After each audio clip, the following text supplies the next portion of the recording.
All right, so we have Zach Elwood, author of Reading Poker Tells, which is a staple for those of you guys interested in live reads in poker.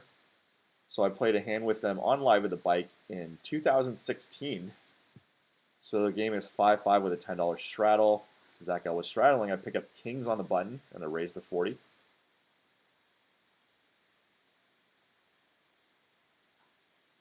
And Zach Elwood picks up King Jack and he calls 30, so the pot's 90.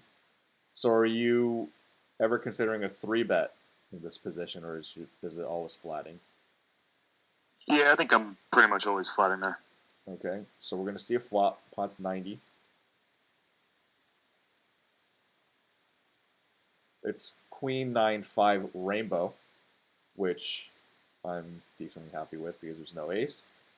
I cut out 65 in chips and continuation bet in a pot of 90, so pot's 155. So something I do live is on camera and off camera, but especially on camera, I'm very wary that I don't want to bet in like a standard way, so I often mix it up. I'm happy to see his flop, so I bet, and we're going to check out what Zach does, and I'm going to let him talk about his thought process. Just mainly, I think my thoughts at that point were I thought your range was pretty wide, including just a super wide range. You run the button in a straddle pot. So I think, most of the time I'm floating here. And I think kind of maybe in some spots, if I think the player's tight or something, I might fold. But I think I'm usually versus somebody decent or aggressive gonna flat. So the turn comes out the ace of spades. Zach opts to check.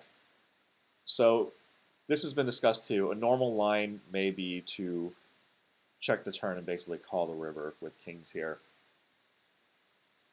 And oftentimes, with proper poker lines, we want to try to be better than them. So when Zach called the flop, I put him on like a correct hand, basically top pair or legitimate draw like King Jack, King 10, or Jack 10. So check to me, I wanted to do a bit of an exploitative play and bet for value because Jack 10 he would probably call, but he would possibly fold something like King Jack or King 10, which he had. So I do cut out chips.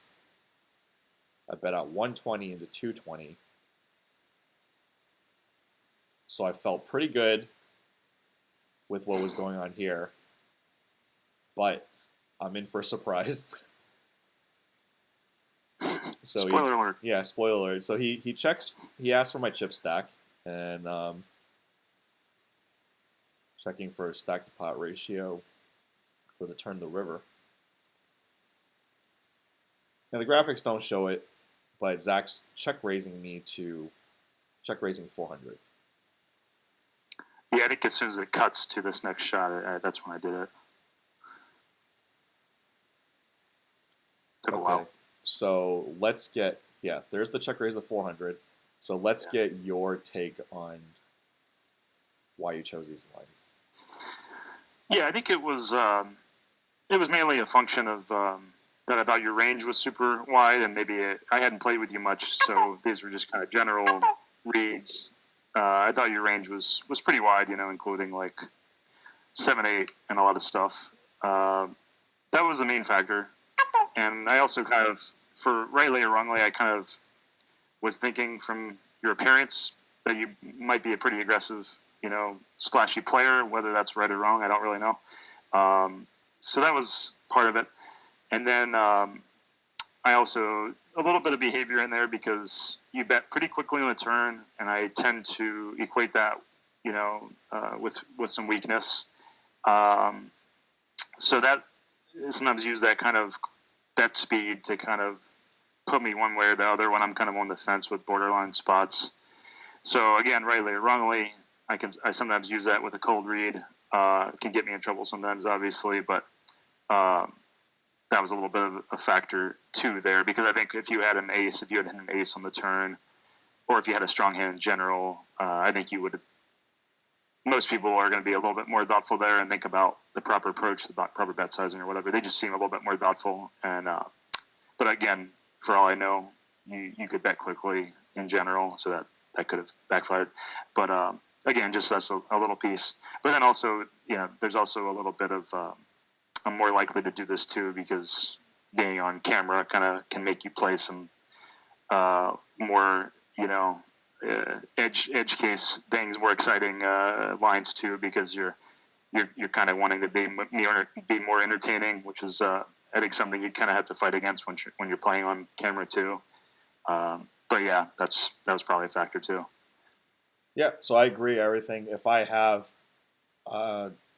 literally a gut shot or king jack, king 10, jack 10, I am still barreling this turn because an ace is a good card for me. Because if I was like c bet, continuation betting the flop, an ace could hit me as well.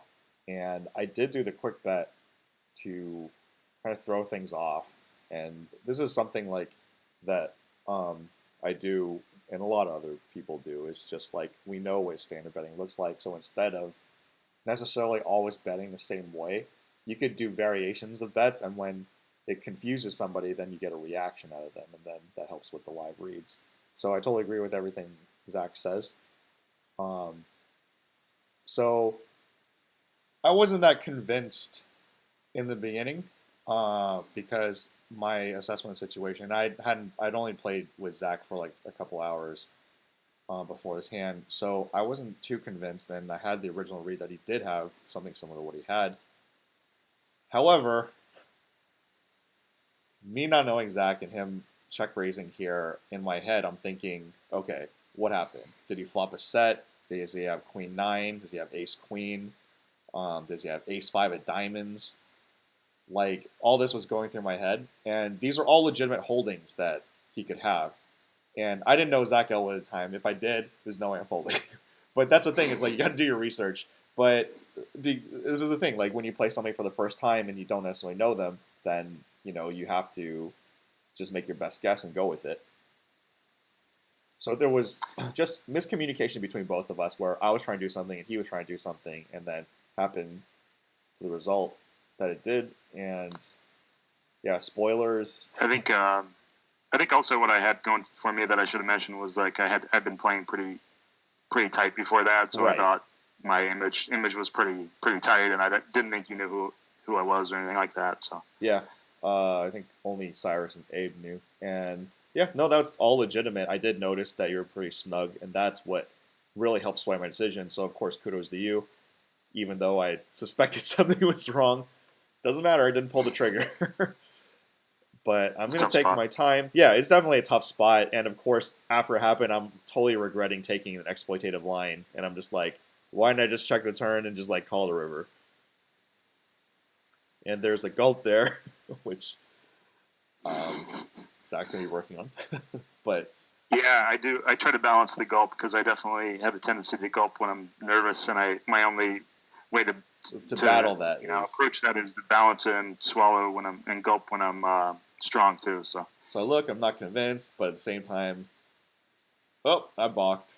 I don't know how you felt here, but like I really was like torn. I just wanted to call so bad, but because it's stack pot ratio, if I put the chips in, it's all going in.